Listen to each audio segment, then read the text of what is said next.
Ele começou desde cedo a compor suas músicas. Integrante do grupo folclórico Banzé, participou da primeira viagem do grupo à Europa. Gente que Faz a Terra apresenta a história do músico e compositor Marcelo Godoy. Bom, meu nome é Marcelo Godoy, eu sou cantor e compositor, tocador. Tenho um grande orgulho de ter nascido em Montes Claros. Como eu vivo já há muitos anos na Europa, na Holanda, eu costumo dizer com bastante frequência que eu saí de Montes Claros, mas Montes Claros não saiu de mim. Então eu tenho um grande orgulho de ser do norte de Minas, como diz um catrumano, um caboclo do sertão. Bem, eu acho que a minha primeira grande influência musical foi a minha mãe. Sempre gostou de cantar em casa e estudou piano no conservatório. Eu costumo brincar com as pessoas que eu acho que a primeira música que eu aprendi foi uma música do Tim Maia. Quando a minha mãe ela identificou em mim esse talento musical, esse gosto pela música, ela me matriculou no Conservatório de Música de Montes Claros, Lourenço Fernandes, para estudar piano, né? Mas eu estudei piano, eu devia ter uns 10 anos de idade, eu estudei piano assim pouquinho, não foi um instrumento que me pegou não, até eu chegar ao violão, entendeu? Eu acho que foi um motorista do meu avô, e esse motorista, chamava Vigílio, ele tocava violão. E para mim, acho que foi a primeira pessoa que eu vi tocando violão, foi ele, assim, que eu achei que interessante. Aí teve outras pessoas e tal. Enfim, eu me apaixonei pelo instrumento. E a minha mãe me colocou no conservatório para estudar com a saudosa Geni Rosa, uma pessoa que formou muitos músicos na cidade, mas que infelizmente morreu prematuramente. Aí assim, comecei a tocar assim, descompromissadamente, encontrando outros músicos da minha geração. Aqui perto da minha casa tinha uma esquina, tem até hoje a esquina, mas existia um muro. E a gente apelidou de Murinho, né? Então ali se reunia os músicos dessa geração, quase todos os dias para tocar violão e cantar. Então era, por exemplo, era um clube da esquina Montes Clarense, entendeu? Guardadas as proporções, né? Era uma coisa assim, ficou tão famoso esse Murinho à época que veio uma pessoa de Belo Horizonte, chegou no centro, falou, onde é que é o Murinho? Então perguntou alguém. Aí veio o Banzé, que inaugura na minha vida assim, um outro ciclo, sabe? Porque através do Banzé eu tenho esse contato com a música folclórica de Montes Claros, que já vinha dentro de mim, já essa coisa assim, mas eu sem ter consciência disso, porque Montes Claros é uma cidade super musical. E aqui sempre, uma coisa que eu me lembro desde menino, as festas folclóricas foi uma coisa que marcou sempre, a gente marca a gente, né? Então eu me lembro menino, vendo os catopês nas ruas com aquelas fitas coloridas, dançando, batendo as caixas de folia, as violas, então tá aquilo para mim é uma imagem que eu cresci vendo isso, mas não tinha muito, como a gente é muito jovem, tal, muito novo, você não tem muita consciência disso. Quando eu entro para o Banzé, ali com 16 anos, eu começo a ter consciência do folclore, o que representa o folclore para a gente aqui do norte de Minas. Também ali no Banzé, eu tive a oportunidade de conhecer muitos músicos que contribuíram bastante para a minha formação musical, né? Citaria aí o Tino Gomes, o Valmir de Oliveira, o Zé Arlen, Tico Lopes, enfim, foi um pessoal que foi muito importante para a minha formação. Nessa época eu só tocava e cantava. Aí com 17 anos eu escrevi uma música chamada Cascavel, que em parceria com um poeta de Belo Horizonte chamado Alexandre Pereira. E eu, inclusive, gravei essa música recentemente num CD aí da Rádio Unimontes, que está lá registrado. Uma música muito bonitinha, que eu defendi num festival que teve, um festival da canção aqui chamado FUCAP. A música foi desclassificada porque, como estava muito frio na noite que a gente foi se apresentar, os instrumentos desafinaram todos. E a gente demorou para poder afinar os instrumentos. Aí eles desclassificaram a música pela demora em apresentar. Foi uma pena, porque dizem que era a música favorita, né? Enfim, é uma música que eu gosto muito e marcou com a minha primeira composição. Aí depois dessa música eu fiz outras canções, dentre as quais uma música que caiu muito no gosto popular, sobretudo no meio musical, chamado Fábula. Aí o pessoal, na época, era um grupo que acompanhava o Tino, chamava Terno de São Benedito, eles resolveram me convidar para fazer um show com eles, só das minhas músicas, quer dizer, um show que se chamou Fábula, que era um show assim para me apresentar em Montes Claros como compositor, entendeu? Então, eu diria que esse show Fábula também foi muito importante assim na minha vida. Mas enquanto isso, eu nem sonhava de me tornar um músico profissional. Então, assim, eu me lembro que um dia eu fui na casa de Godofredo e fiquei vendo ele ali tocar a clarinete dele, peguei o violão, toquei um pouquinho com ele, entendeu? Aí começamos a falar sobre música. Eu falei, Godô, você para mim é um exemplo assim de um músico, um bom músico. O que você tem para falar comigo assim? Eu estou começando agora minha coisa musical.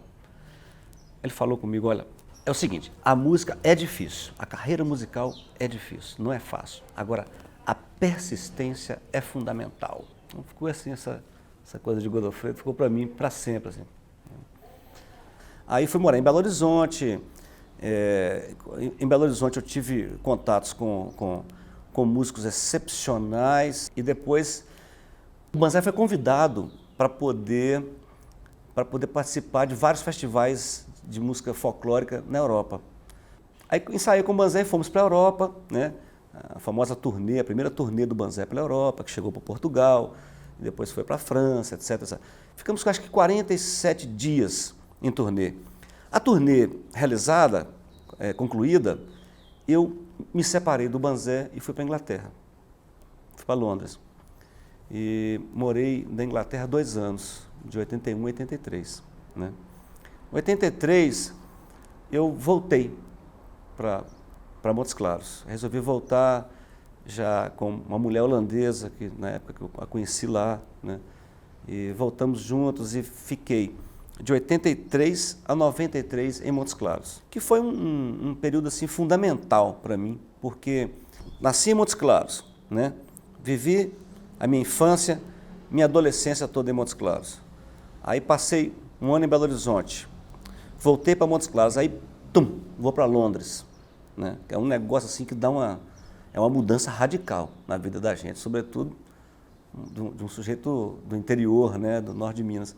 Ali, para mim, aquela experiência, aquela estadia em Londres, foi uma coisa assim fundamental para mim, sobretudo para valorizar o que a gente tem aqui em Montes Claros, porque o inglês, por exemplo, ele dá muito valor à tradição, entendeu? À sua raiz, isso ele valoriza, até onde não tem ele busca uma tradição.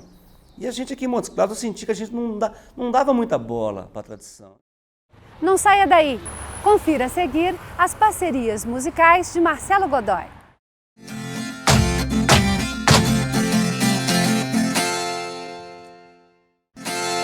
Gente que faz a terra.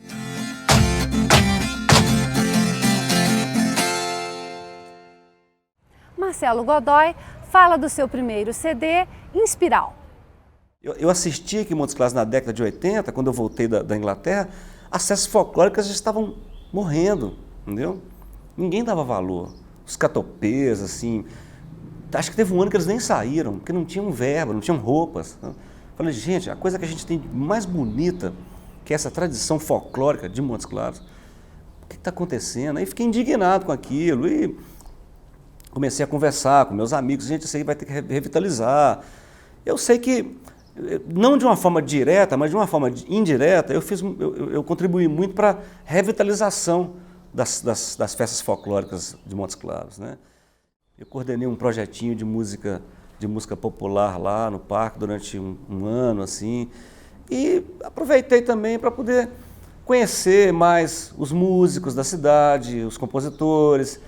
Nessa época, inclusive, teve um músico que se tornou, até hoje, um grande amigo meu, que foi um músico assim, fundamental para a minha carreira musical, para a minha formação musical, que foi o Beto Lopes, que é um guitarrista, ele também do interior, me parece que ele é de Pitangui. Aí eu já tinha algumas canções assim, que eu achava que eram canções interessantes, que poderiam eventualmente, que eu poderia eventualmente fazer um disco, entendeu?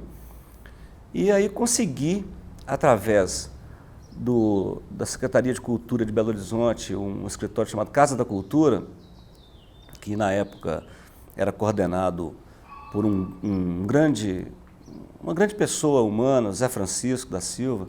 Então me deram um patrocínio. Eu fiz um projeto, né, para gravar esse disco e sentei com o Beto Lopes, falei, Beto, você vai ser meu diretor musical. Aí a gente, vamos gravar onde? Aí fiz alguns estudos, aí resolvi gravar no Rio. Aí me transferi para o Rio em 91. Teve um Montes Clarense que mora no Rio de Janeiro já há muitos anos, o maestro Armênio Graça, que me ajudou muito nesse período. Gravei o meu primeiro CD, o Inspiral, entendeu? Só com composições minhas e com algumas parcerias com o grande Murilo Antunes, que é um letrista aí dos mais importantes aí de Minas. Tenho parceria com Robson Nascimento, Ró.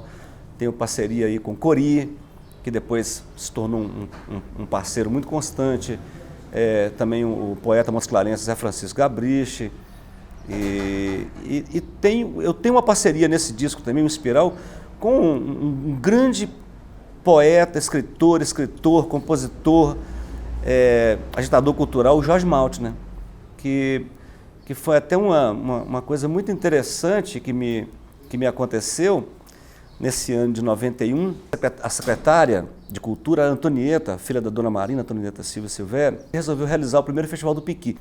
Ela conseguiu trazer pessoas incríveis aqui em Montes Claros para ministrar oficinas. O Jorge Maltner, né, veio falar sobre literatura.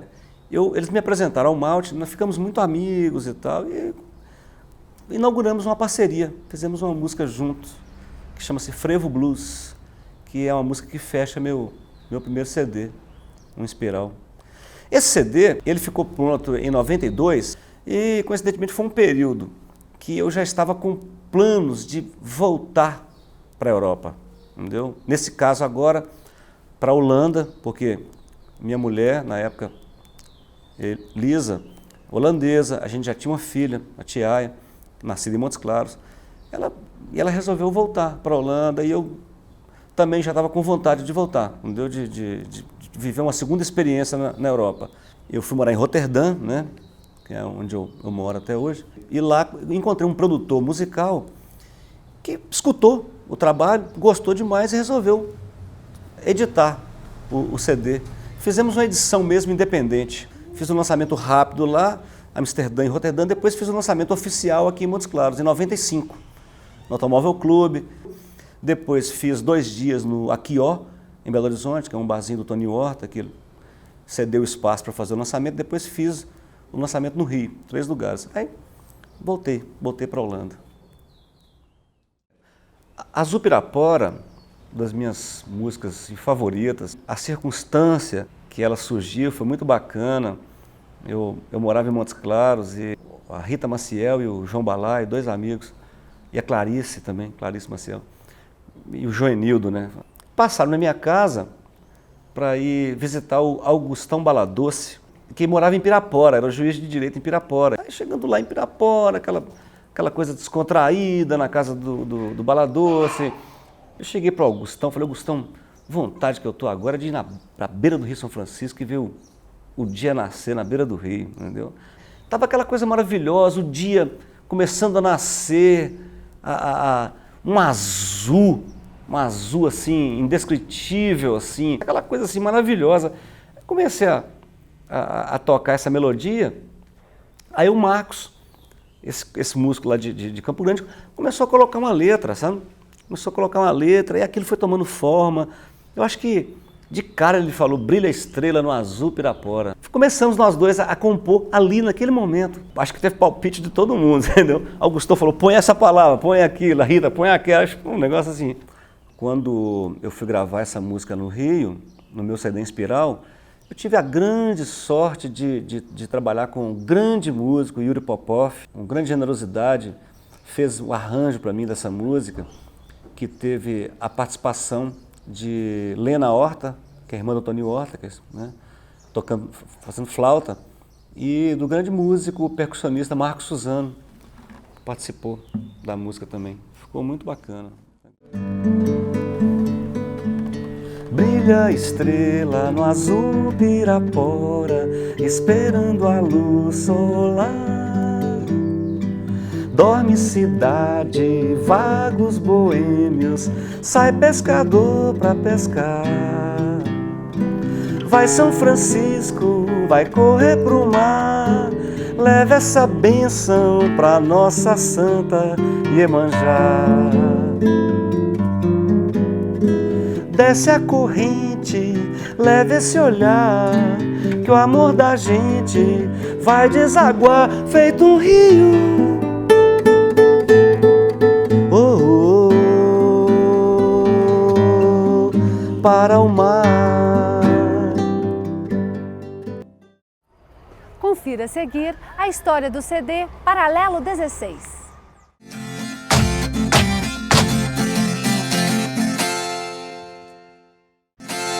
Gente que faz a terra.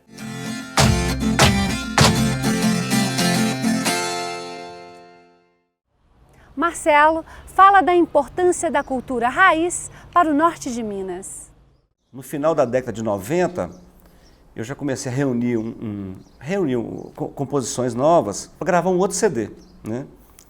Mas aí foi um pouco difícil, porque eu procurava algumas gravadoras e sempre era aquela mesma história, seu trabalho não é comercial, entendeu? E eu nunca tive nenhuma vontade de mudar o rumo do meu trabalho para poder agradar fulano ou cicrano, entendeu? Eu falei, eu vou continuar fazendo a música que eu faço, a música minha, entendeu?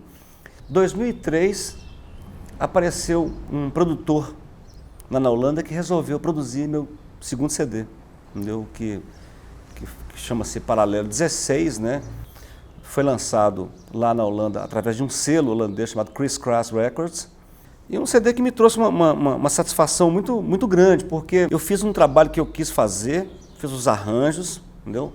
Fiz a produção dele, a produção musical dele também, gravei no estúdio em Amsterdã, e com participação de músicos brasileiros, de músicos holandeses, inclusive a minha filha mais velha canta. É bom até lembrar aqui que Paralelo 16 é uma maneira de homenagear também Montes Claros. Uma conversa que eu sempre tive com o Armênio Graça, e ele gostava de dizer que o paralelo latitudinal que corta Montes Claros é o Paralelo 16. Né? nós estamos sob o Paralelo 16, né? Olha, na realidade, eu sou uma pessoa meu gosto é muito eclético. Eu não vou te dizer assim, minha música é assim. Eu nunca consegui rotularizar a minha música, nunca consegui. Eu gosto de tudo, desde que seja de boa qualidade, que seja uma coisa que represente alguma coisa para mim e que me emocione. Eu gosto. Agora, eu acho, por exemplo, tudo bem, eu não tenho nada contra o axé music. Eu acho que se está agradando, tá bom. Agora, eu particularmente não gosto, sabe? Eu acho um negócio meio pasteurizado, sabe? Por exemplo, vem uma banda de axé aqui, faz um show, não sei quantas mil pessoas vão lá assistir aquele negócio e tal, e é um gasto de dinheiro, um negócio muito grande. E a nossa música, entendeu? E a nossa raiz, nossas coisas, como é que fica? Não pode ser investido um pouco mais nisso? As pessoas não podem investir um pouco mais para criar uma plataforma melhor para os músicos locais, para as pessoas locais, mostrar o trabalho, entendeu? Então eu fico um pouco indignado. Não que eu não goste daquilo, que eu estou questionando aqui, é uma coisa de... Pô, tudo bem que você compra um show de não sei quantos milhares de reais para pagar num grupo baiano que vem fazendo não sei o que aqui, mas e não investir nada no povo daqui, sabe? Uma cidade que não tem ainda um teatro legal, não tem um teatro bom, é um negócio que eu fico indignado, sabe? E isso me deixa indignado. Cadê o teatro de Montes Claros? Sabe? Então, assim, esse ponto, acho que não está certo, não está certo. Sabe? Tem que ter um movimento, tem que ter uma maneira de consolidar isso de uma forma mais estrutural, sabe? Estrutural. Primeiro, Montes Claros precisa de um teatro. Nós temos o Centro Cultural que não foi criado para ser teatro. É um auditório, é uma outra história, entendeu? Então, um teatro bacana aqui. Depois, investir mais na cultura, criar uma uma estrutura melhor para poder aproveitar os talentos locais. Né? Tanta gente boa, tantos compositores, tocadores. Montes Claros é um celeiro cultural, é uma coisa impressionante. Né? Você vai ao conservatório, 3.000 alunos, é um negócio assim fascinante. Né? É preciso, é necessário investir na cultura e criar uma estrutura melhor para aproveitar os talentos aqui. Sobretudo o empresariado aqui de Montes Claros, é nossa identidade cultural, entendeu? Para mim, eu ter consciência das nossas raízes, Montes Clarenses, do norte de Minas, do folclore, disso aqui, da coisa que nasceu aqui, entendeu? Me deu uma capacidade para poder expandir minhas antenas, né?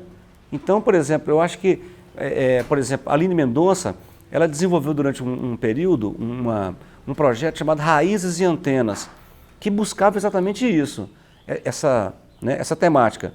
Você aprofundar as suas raízes no sentido de expandir as suas antenas, né? Encontrei com um grande Montes Clarense também, que o doutor Genival Torinho, e ele falou comigo: Marcelo, e Zezinho da Viola, entendeu? Você toca alguma coisa dele? Eu falei: toco, eu realmente toco e gostaria de tocar mais. Zezinho da Viola foi um violeiro daqui de Montes Claros que acho que não deixou nada gravado, entendeu? Naquele filme, por exemplo, Cabaré Mineiro, dirigido por um diretor que é também daqui de Montes Claros, o Carlos Alberto Pratos, a trilha sonora foi feita pelo Tavinho Moura, baseada, eu acho, que a trilha sonora foi baseada na obra de Zezinho da Viola. Eu, por exemplo, tenho uma vontade muito grande de um dia poder gravar um CD só com músicas folclóricas daqui, entendeu? Ou de compositores, desses compositores antigos e tal. A minha mensagem mesmo, básica, é essa, sabe, vai lá, pesquisa a sua raiz. Quanto mais você pesquisar a sua fonte, mais você vai conseguir expandir suas antenas. Tenho um projeto de gravar um CD o ano que vem de 20 anos de carreira, né? De carreira, sim, vai fazer 20 anos que o meu primeiro, o Inspiral vai completar 20 anos, que é o meu primeiro CD, né? Então, eu estou querendo comemorar isso lançando um DVD e um CD. Isso é um projeto aí para o ano que vem. Gente que Faz a Terra está chegando ao final. Aguardo você no próximo programa com um novo personagem.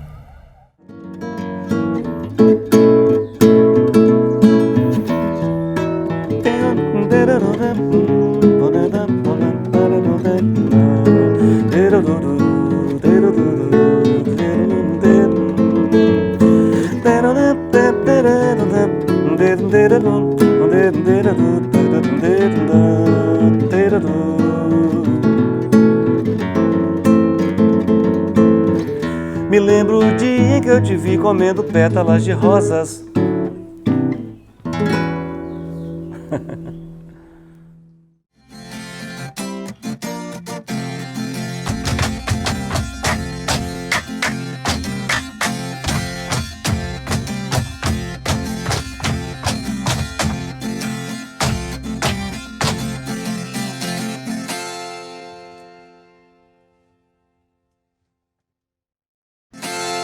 Gente que Faz a Terra.